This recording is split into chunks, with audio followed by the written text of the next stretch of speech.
इंसान जब फर्जी धर्म व राष्ट्रवाद से आज़ाद होगा तभी असली इंसानियत का जन्म होगा। मैं भी जन्म से आस्तिक था। मंगलवार का व्रत रखता था, हनुमान चालीसा पढ़ता था, मंदिर में जाता था तो मूर्ति के सामने साष्टांग दंडवत करता था। मैं और मेरी पत्नी अपनी शादी के 20 दिन बाद ही आदिवासियों की सेवा करने के मकसद से दिल्ली छोड़कर बस्तर की जंगल में जाकर एक झोपड़ी बनाकर रहने लगे। हमने आदिवासियों की शिक्षा, स्वास्थ्य, रोजगार के लिए 18 साल काम किया। हमारी संख्या धीरे धीरे बढ़ती गई और हमारे कार्यकर्ताओं की संख्या 250 हो गई। इसी बीच निजीकरण, उदारीकरण और वैश्वीकरण का दौर शुरू हो गया। बड़े देशों की पूंजी गरीब देशों के खनिज और संसाधनों को लूटने के लिए टूट पड़ी। गरीब देशों के भ्रष्ट नेता और अफसर चंद्र पैसों के लालच में अपने देशों की जमीनें, जंगल, खनिज और समुद्र तट कंपनियों को सौंपने लगे।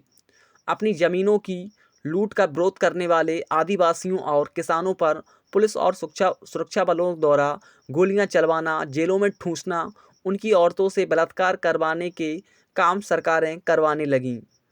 जहां हम काम कर रहे थे, जब उन आदिवासियों की ज़मीनों को छीनने के लिए सरकार ने आदिवासियों के 650 गांव जला दिए, हजारों नौजवानों का कत्ल किया, निर्दोष आदिवासियों और मानवाधिकार कार्यकर्ताओं को जेलों में डाल दिया गया। तब मुझे ईश्वर के होने पर शक होने लगा। मैंने देखा कि जालिम जीतता है और बेकसूर मारा जाता है। बेकसूर की कोई पूजा प्रार्थना सुनने वाला कोई है ही नहीं। पुलिस बलों ने बलात्कार करते समय लड़कियों के निप्पल दांतों से काट दिए और उन्हें नक्सली कहकर जेलों में ठूंस दिया। पुलिस वालों का कुछ नहीं बिगड़ा और आदिवासी तकलीफ़ों ही झेलते जा रहे थे। मैं और मेरी पत्नी इन आदिवासियों को बचाने के लिए लड़ रहे थे। हम राष्ट्रीय मानवाधिकार आयोग, राष्ट्रपति, सर्वोच्च न्यायालय को लिख रहे थे।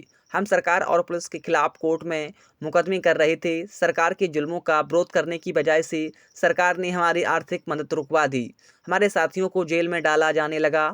अंत में भाजपा सरकार ने हमारे 7 एकड़ में फैले आश्रम पर बुलडोजर चला दिया और मेरी 5 बार हत्या की कोशिश करी। आखिरकार जिस रात मेरे घर में घुसकर पुलिस मुझे मार डालने वाली थी, अपनी लड़ाई जारी रखने के लिए मुझे छत्तीसगढ़ छोड़ना पड़ा।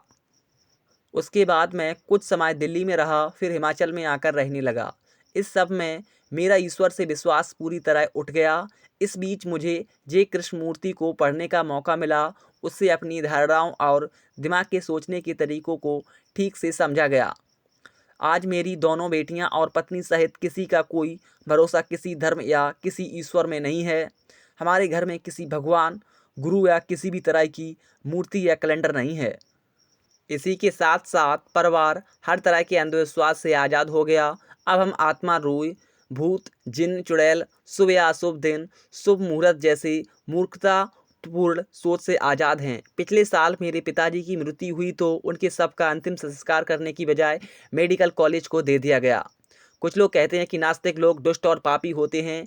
मैंने और मेरी पत्नी ने पूरा जीवन समाज के लिए लगाया, कोई पैसा नहीं कमाया। आज तक हमने अपना कोई ज़मीन नहीं खरीदी, ना कोई मकान बनाया। आज भी किराए के मकान में रहते हैं। नास्तिक बनने के बाद हमारा ध्यान अब इस दुनिया की तरफ ज़्यादा जाता है।